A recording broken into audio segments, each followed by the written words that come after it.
جب موسیٰ علیہ السلام کی زندگی اختتام کو پہنچی تو فرشتہ موت حضرت موسیٰ کلیم اللہ کی خدمت میں پیش ہوا اور کہنے لگا، اے اللہ کے نبی، اللہ کا حکم ہے کہ آپ کی روح قبض کی جائے۔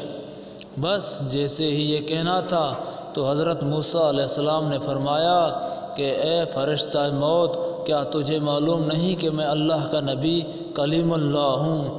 مجھے اتنی مہلت دو کہ میں اپنے گھر جاؤں، اپنے بچوں سے ملاقات کروں، اپنے گھر والوں کو الوداع کہوں، اس کے بعد تو میری روح قبض کرنا۔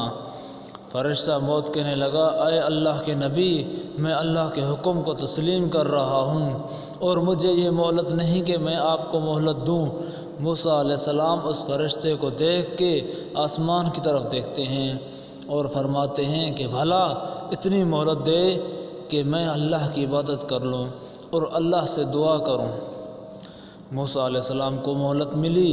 اللہ کے نبی موسیٰ علیہ السلام نے اللہ کی عبادت کے ہاتھوں کو اٹھایا اور فرمانے لگے، اے اللہ، اس موت کے فرشتے کو حکم دے کہ مجھے اتنی مہلت دے کہ میں اپنے گھر والوں سے الوداع کہہ دوں۔ بس موسیٰ علیہ السلام کی دعا اللہ نے قبول فرمائی۔ اللہ کے نبی موسیٰ علیہ السلام کو مہلت ملی تو موسیٰ علیہ السلام اپنے گھر آئے تو اپنی تمام اولاد سے الوداع کہنے لگے۔ کہتے کہتے حضرت موسیٰ علیہ السلام کا ایک بچہ جو بہت ہی کم سن تھا، حضرت موسیٰ علیہ السلام نے جیسے ہی اسے دیکھا کہ آپ کی آنکھیں نم ہو گئی اور دل میں سوچنے لگے کہ دوسرے میرے بیٹے وہ تو بڑے ہیں، اپنی زندگی گزار لیں گے، لیکن یہ میرا بچہ اتنا کم سن ہے، اتنا چھوٹا ہے، یہ کیسے زندگی گزارے گا؟ جیسے ہی حضرت موسیٰ علیہ السلام کا یہ سوچنا تھا کہ آواز غیب آنے لگی کہ اے موسیٰ، اپنی لاٹھی جو تمہارے پاس پتھر رکھا ہوا ہے اس پہ دے مار۔ جیسے ہی موسیٰ علیہ السلام نے لاٹھی ماری تو وہ پتھر ٹوٹ گیا، اس کے اندر ایک دوسرا پتھر تھا۔ اللہ کا حکم ہوا کہ اے موسیٰ، اس پتھر کو بھی لاٹھی مار۔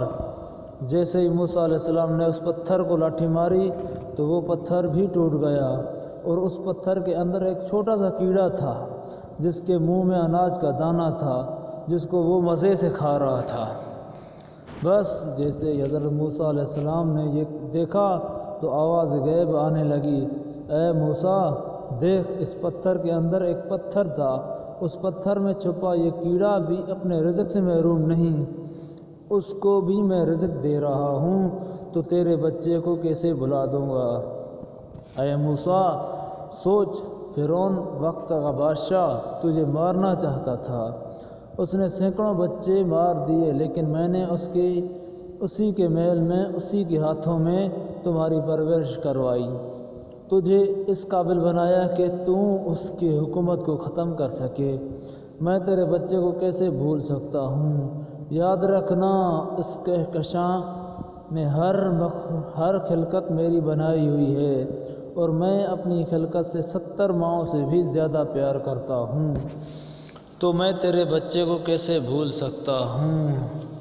اللہ کے رسول نے فرمایا کہ جب بھی اس دنیا میں خود کو اکیلا محسوس کرو تو یہ یقین رکھنا کہ اس وقت تم اکیلے نہیں بلکہ مخلوق سے الگ ہو کے مخلوق کے خالق کے قریب ہو، اپنے اللہ کے قریب ہو۔